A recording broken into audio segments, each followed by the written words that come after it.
Hi friends, welcome back to my YouTube channel. আজকে একটা recipe নিলাম পার্শে মাছ। পার্শে মাছের তো আমরা ঝাল খেয়েছি, তারপর হচ্ছে আপনার সর্ষে বাটা দিয়ে খেয়েছি। আজকে বানাবো পার্শে মাছে কলা পাতা দিয়ে পাতুরি। তার জন্য দেখো আমি পার্শে মাছটা কেটে ধুয়ে নিয়েছি। এবার আমি নুন দিয়ে দিচ্ছি ওপর দিয়ে, আচ্ছা হলুদ দিয়ে দেব। নুন হলুদ মাখিয়ে মাছটাকে আমি রেখে দেবো। কলা পাতা দিয়ে একটু অন্যরকম রেসিপিটা বানাচ্ছি। নুন হলুদ মাখিয়ে নেব। বন্ধুরা, নুন হলুদটা মাখিয়ে নিয়েছি। ফ্রাই প্যানটা বসিয়ে দিয়েছি, তেল দিয়ে দিয়েছি। কলা পাতাগুলো দিয়ে দেবো। প্রথমে একটা ছোটো দেবো, তারপর একটা বড় কলা পাতা দিয়ে দেবো সাইজে।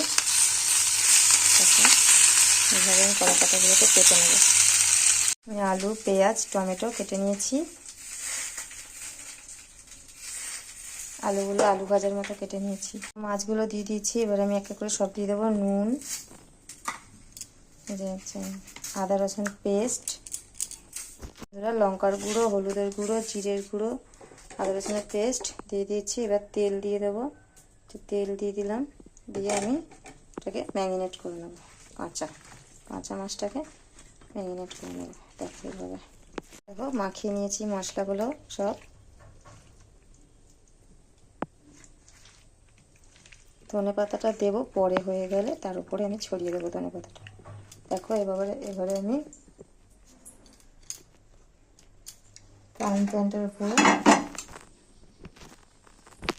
আবার তেলটা লাগিয়ে নিয়েছি উপরে।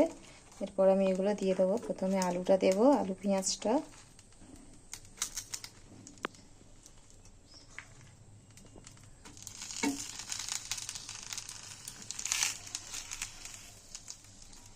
তারপরে মাছগুলো দিয়ে দেবো।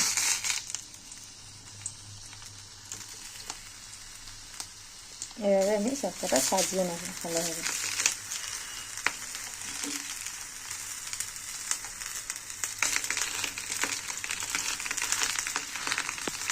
তারপরে আবার আলু স্টাফিংটা দিয়ে দেবো, আলু পেঁয়াজের মশলা।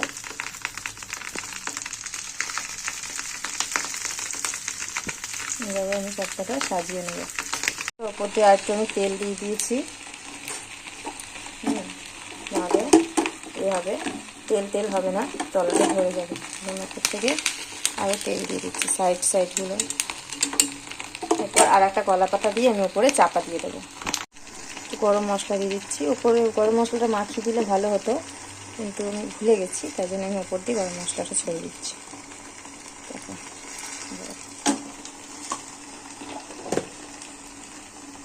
এবার আর একটা কলা পাতা আমি চাপা দিয়ে দেবো। কলা পাতাটা ফেটে গেছে। ওপর দিয়ে আর একটা আমি থালা চাপা দিয়ে দিয়েছি, যাতে ভাপটা বেরিয়ে না যায়।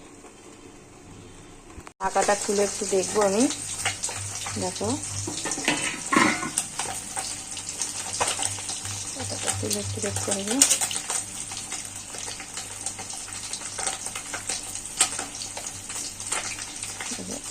জল আছে, জল মরবে আরও, তারপর তুলবো। আরও কিছুক্ষণ হোক, তারপর আমি এটা নামিয়ে নেব। কলা পাতার দারুণ একটা সেন্ট বেরোচ্ছে। এইভাবে তো আমরা ভোলা মাছ, চুনো মাছ খেয়েছি। একবার পার্শে মাছ বানিয়ে দেখুন, দারুণ হয় খেতে। চাপা দিয়ে দেবো আবার। বন্ধুরা, ঢাকাটা আমি খুলছি এবার।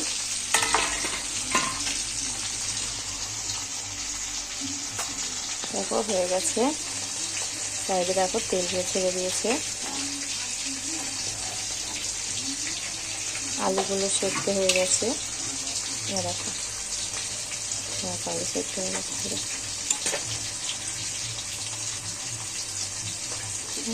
এবার আমি এটাকে নামিয়ে নেব।